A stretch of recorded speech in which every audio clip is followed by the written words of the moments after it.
Hi there, it's David Kelly here. I'm just having my breakfast on day 22 of 80-10-10 hardcore. I'm having, as you can see, papaya.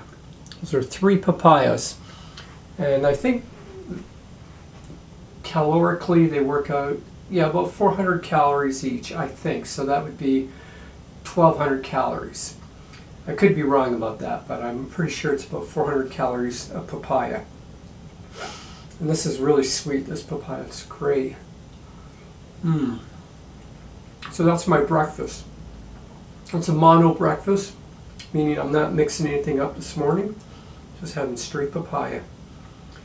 Well, for 22 days, I've been doing 80-10-10 without eating any nuts or seeds or any overt fats, not even avocado or durian fruit, just eating fruit that's low in fat, no more than 5% fat. And so, probably it's been more like, 95-5 rather than 80-10-10. I don't plan on doing this permanently. It's just,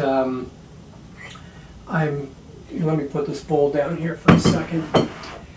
As I mentioned in my previous video, I'm planning on doing a combination of running and walking out to Niagara-on-the-Lake from the beach of Toronto, and it works out to about 134-35 kilometers.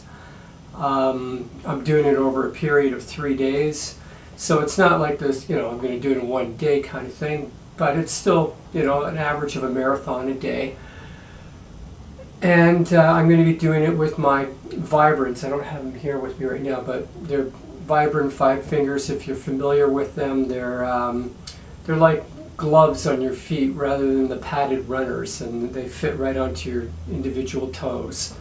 And I've been running in those for a while now, and they're it takes a little getting used to, when you're used to all that padding, and also it changes how you land when you run. You tend to land more on the ball of your feet rather than on the heel of your feet. So there is an adjustment time required for the Vibrams. So if you bought a pair, take it easy. I was a little bit too, I got a little bit too heavy with them at first, and I did initially injure myself. It was a minor injury, fortunately, but you can injure yourself. You still got to, take care of how you run and be aware of your form and listen, to your body. If there's a sensation that shouldn't be there, listen to that and, slow down, stop, because it's just not worth the injury. Anyhow, so we'll see how they do on, 135 kilometer trek.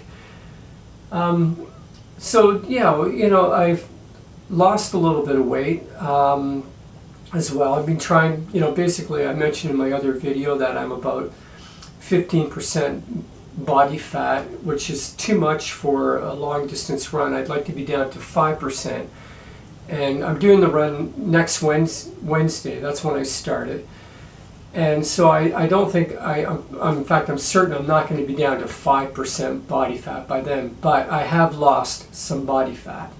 And so that's good. And I'm feeling great. The interesting thing is, though, is when you, really simplify your diet and eliminate what you used to eat as comfort foods, foods that tend to, they insulate us, not just physically, but emotionally. When you have emotional issues that come up, whatever provokes those, they're raw. There's nothing to protect those emotions, and there have been a couple of occasions where, I would just suddenly get this really overwhelming sense of, I don't know how to explain it, like insecurity, uncertainty, starting to doubt myself, and you know, and there was no, you know, I guess in the past, if I started to feel like that, I would just eat my way out of it or drink my way out of it. And here I could do neither, you know. I had to stay with it. And it's like a wave that comes on you, you know, a wave of, I guess you could say, negative emotions that literally challenge who you are. And you know, you can choose to suppress those by eating, drinking, doing whatever to try to escape that feeling, because it's not a pleasant feeling at the time. Or you can just sort of go with the wave and allow those emotions to just go through you, because really they're just emotions. And like a wave, it'll come and it'll go away, it'll recede.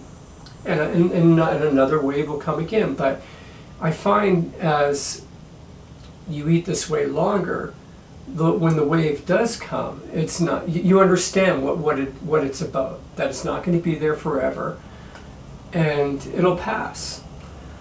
And so, you know, that is probably the first time really in my life where I've had to face my emotions, and not just my good feeling kind of emotions, the dark side of myself. We all got our dark sides, and to truly face your dark side and to come to terms with it.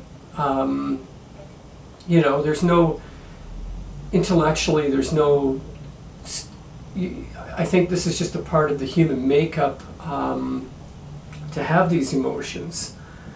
And you know, there's just so many devices out there today to escape them, to avoid them for all of our lives. We never have to face these things. But it's nice. It's nice to be able to face who you are, who you really are, and to come to terms with that and be at peace with that. And that's a little bit on the emotional side. Anyhow, I'm gonna have my breakfast now. I'm hungry.